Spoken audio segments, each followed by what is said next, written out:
All right, guys, we're getting ready to go. And Jay and them on right now. This is African Dreaming, and they wish me a birthday shout out on there. There's a lot of people saying happy birthday to me. But we gotta get on this road, y'all. We definitely have to get on this road. It's supposed to feel like 106 today. Oh, mercy. So yeah, I done put the dog up. I got the car running, trying to cool it off some. Yeah, it's 70 in here, but it feels so hot. Uh-oh, special guest already. So, all right, I'm gonna go ahead and oops. All right, I'm trying to listen to them and vlog at the same time, because we gotta get on this road. We gotta do some riding. All right, guys, we are now in Webster, Texas, which we are almost at Seabrook. Nope, we passed Seabrook. We're in Webster. Well, we're passing through Webster.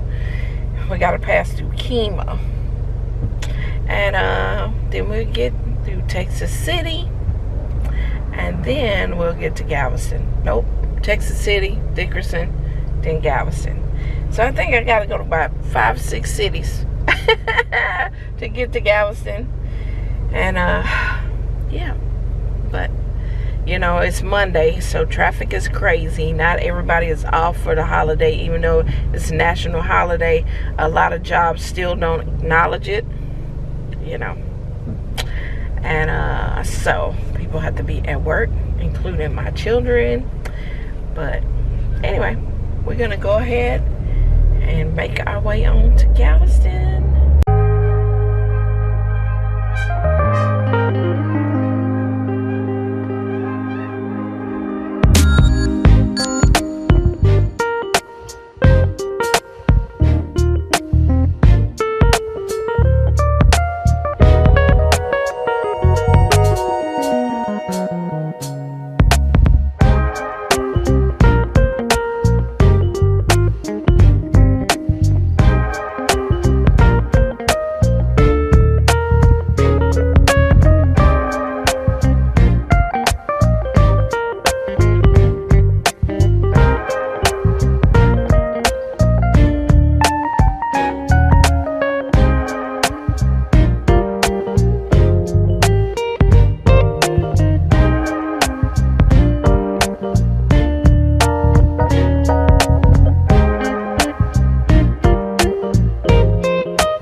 to you. Happy birthday, dear Cynthia. Happy birthday to you. Thank y'all. Methodist Episcopal Church. As you can see over there, it started in 1848. Can everybody hear me okay? Yes, ma'am. It started in 1848 by the United Methodist Church South as a place for their slaves to worship. So they bought this property in 1848, and the original building wasn't built until 1863. And this is what it looked like. Okay, this was the original building, 1863. It lasted until 1885, when there was a block that destroyed, a fire, excuse me. There was a fire that destroyed 40 blocks of Galveston. So then this church was built in 1886. And these short pews up here, the two in the back and one in the choir stand, are from the 1886 church. When Hurricane Ike came along in 2008, we couldn't get back into town for at least 2 weeks. And the pews had been setting in water.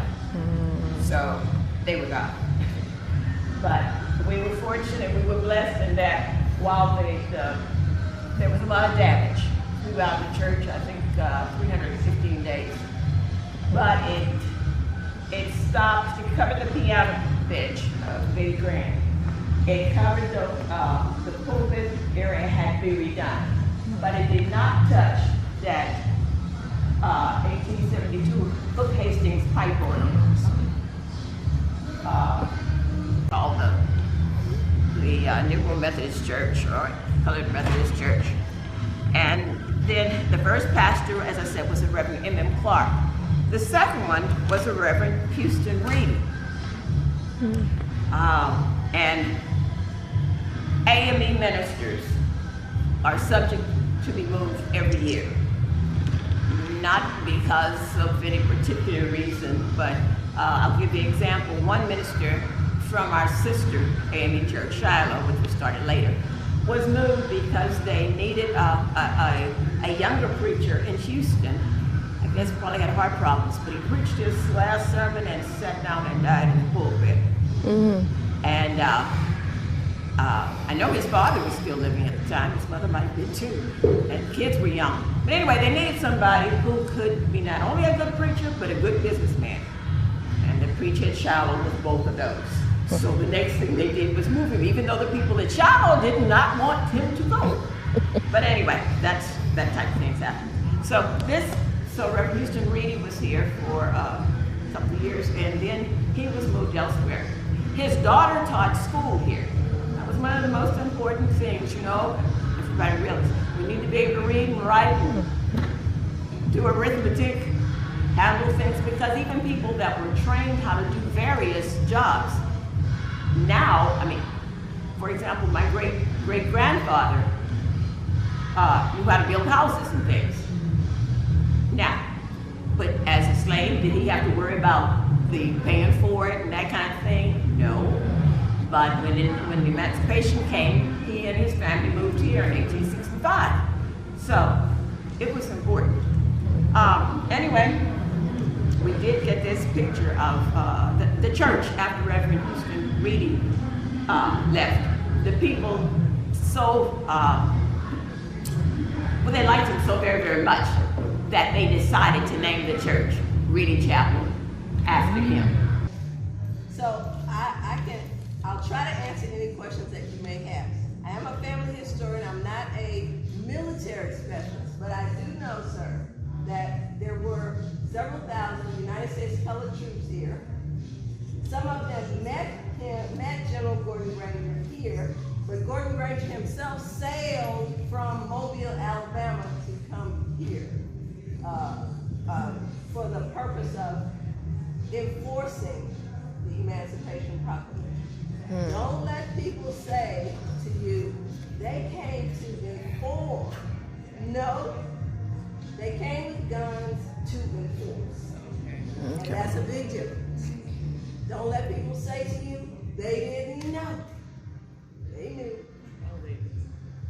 black and white people knew, because it had been in the papers across the nation for years, since 1862, when President Lincoln first penned it and said it would be effective January 1st, 1866.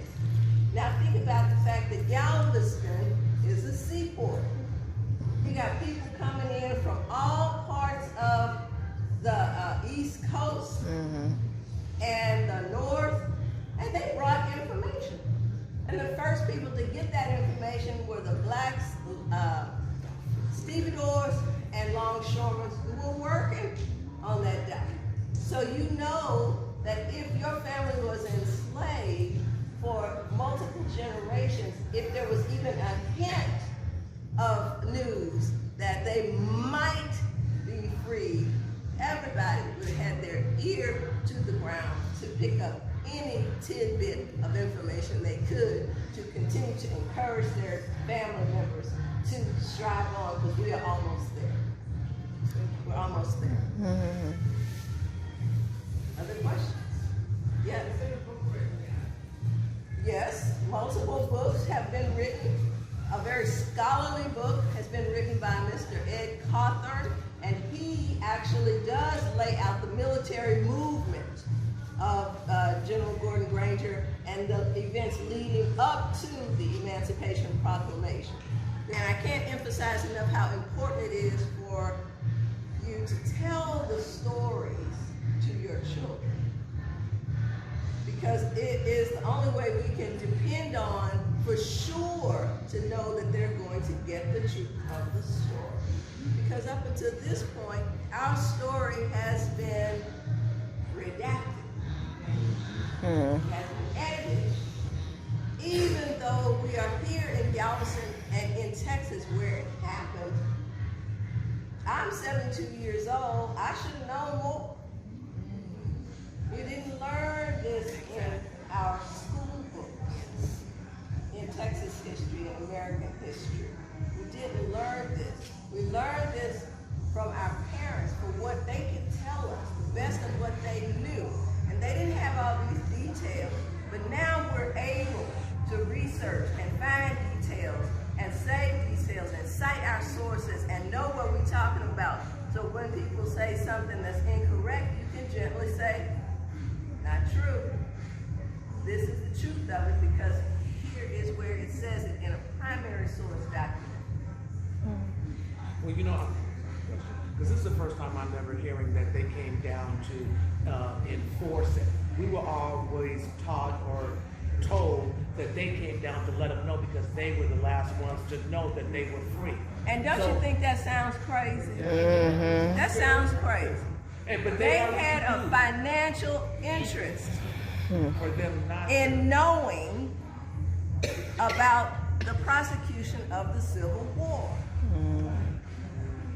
They were gonna know everything that was going on. I wrote an article for Purdue A&M University. They have a website for preservation of history and culture, and it's called The Day Freedom Came. And what I did was I looked through the newspapers of Galveston of that day, and I cited where they were talking about, he left Mobile, he's on his way. He's going to be arriving. And if you go back a little further, then you can see where they're talking about the Emancipation Proclamation. Basically, Texas was on the western frontier. There were not a lot of battles fought here. Even though at the time of the Emancipation Proclamation's effective date, the Confederates sneaked over that railroad bridge that you saw coming in over the bridge, and they sneaked into the harbor and took control of Galveston again in 1863. So the Confederates were in charge in 1863. So people say, well, hey, if I was a slave, I just would have walked away if I knew. No, you wouldn't. You didn't have no guns. They had guns. Think in practical terms. And they had families that had to eat.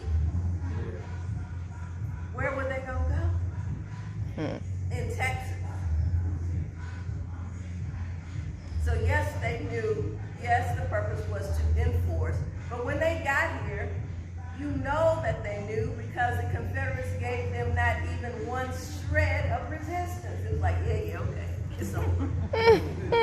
We give. They know.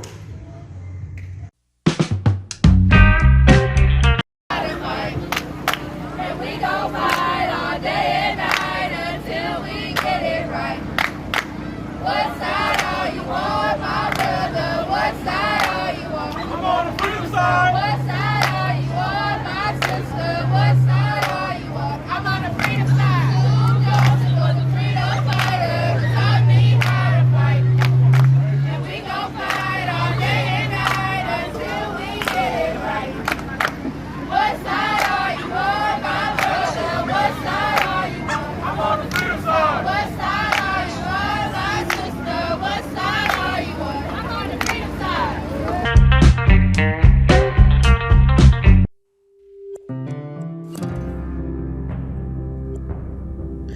So I decided to travel to Galveston, Texas, so I could be part of the Emancipation March. As we were walking to the courthouse and just taking in the sights and the sounds, I thought of many slaves that was in Galveston that was finally going to hear those words of freedom. It was really surreal for me, and it's something that I will always cherish.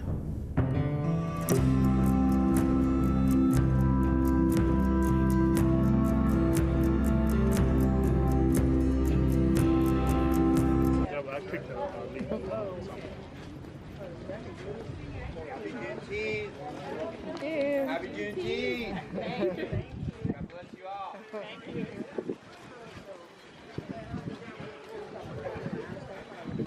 Guess we need the detour.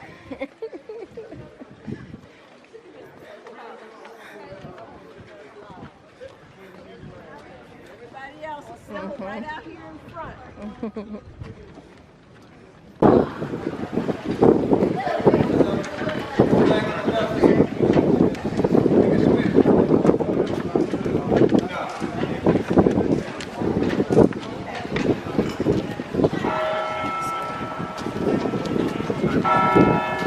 Look at that.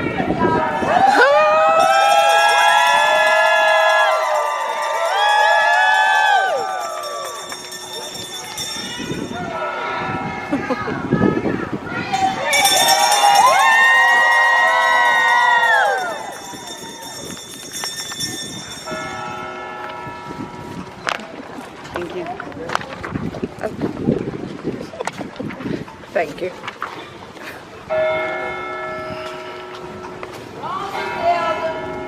My name is Mother Ancestor.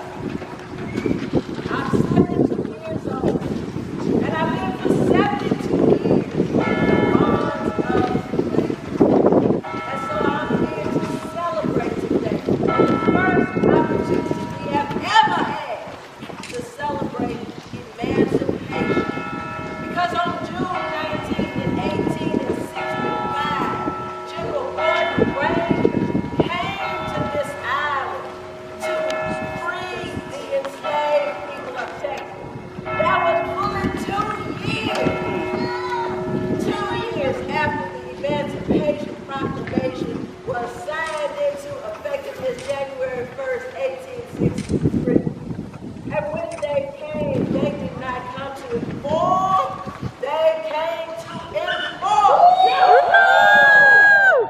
They came to make sure that freedmen got their freedom. And when they came, they read 5 general orders. And there was United States colored troops camped all out in here where you standing right here on this spot right now. You are walking in the ancestors' footsteps just to be here today.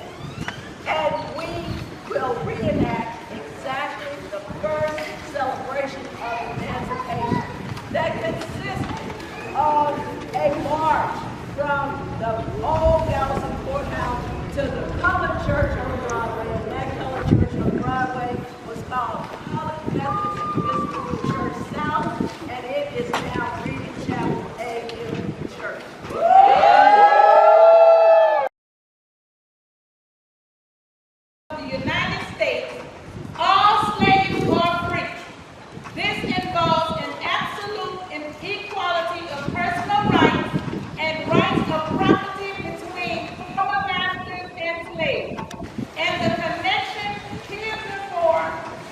existing between them becomes that between employer and hired labor.